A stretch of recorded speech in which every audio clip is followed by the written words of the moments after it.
What happened to indigo? Why does it sometimes get left out of the rainbow? Ultimately, I blame a German dude named von Bezold. Up until the mid-19th century, physicists discussing the spectrum mainly followed Isaac Newton's scheme, Roy G. Biv.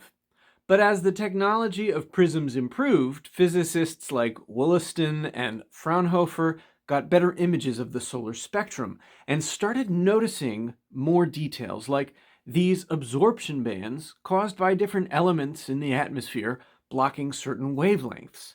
They started naming and charting those, and those lines became benchmarks for scientists who wanted to describe the colors of the spectrum and where they began and ended, because everybody's vision is a little bit different, and it's useful to have benchmarks.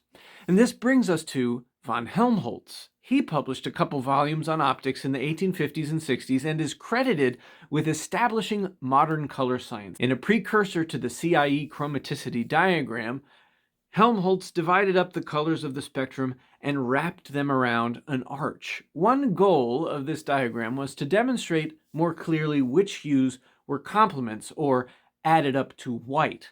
This meant diverging from Newton's Roy G. Biv to add non-spectral purple under the arch, and to make it clear that both orange and yellow had types of blue as their complements. For orange, cyan blue, in his words, and this is the color that Newton would have just called blue, and opposite yellow, indigo. But Helmholtz was perhaps the last major physicist to use indigo as a spectral color. In 1866, Ernst Wilhelm von Brücke published this wheel, which used the term blue for yellow's complement. No indigo here. And in 1874, Wilhelm von Bezold officially killed indigo as a spectral color. Here's the passage. The blue which extends from here to near the line G used to be called indigo blue in physics up to the present, but as it is in fact perfectly impossible to imitate it by indigo, while it can be rendered by ultramarine, we shall here designate it as ultramarine blue.